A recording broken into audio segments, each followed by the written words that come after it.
Right BJP నేత Armoor MLA Rakesh Reddy ఇంటిని ముట్టడించేందుకు ప్రయత్నించినటువంటి కాంగ్రెస్ నాయకులను పోలీసులు అదుపులోకి తీసుకున్నారు.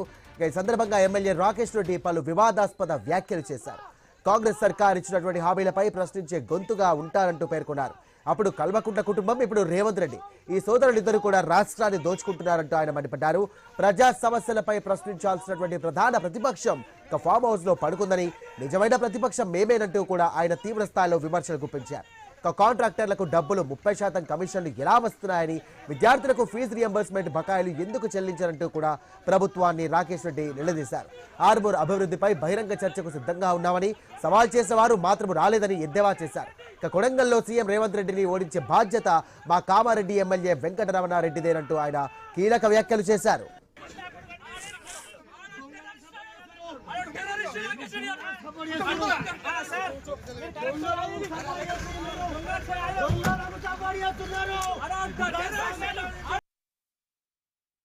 తెలంగాణ రాబందుల పాలైంది.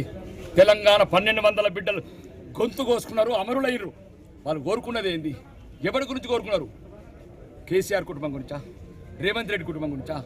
ఉద్యోగాల గురించి, ఉపాధి గురించి. ఉద్యోగాలు లేవు, ఉపాధి లేదు.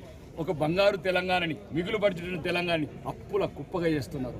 అప్పుడున్న ముఖ్యమంత్రి దళితుడు ముఖ్యమంత్రి 3 ఎకరాల భూమి, కేజీ విద్య, ఇంటికొక ఉద్యోగం, డబుల్ బెడ్రూమ్ ఇల్లు ఎటుపోయినాయి.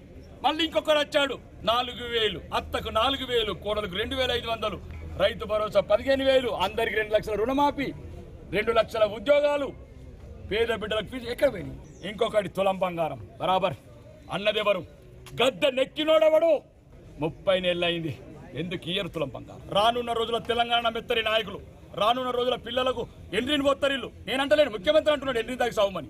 ఉద్యోగం అడిగితే బాయిలదూకి సావమంటున్నాడు. లక్షల కోట్లు అప్పు చేసి లక్షల కోట్ల బడ్జెట్ ఇచ్చిన నాయకులకు గుణపాఠం చెప్పాలంటే రాబోయే రోజుల్లో తెలంగాణ సమాజం అంత ఒకటి కావాలా.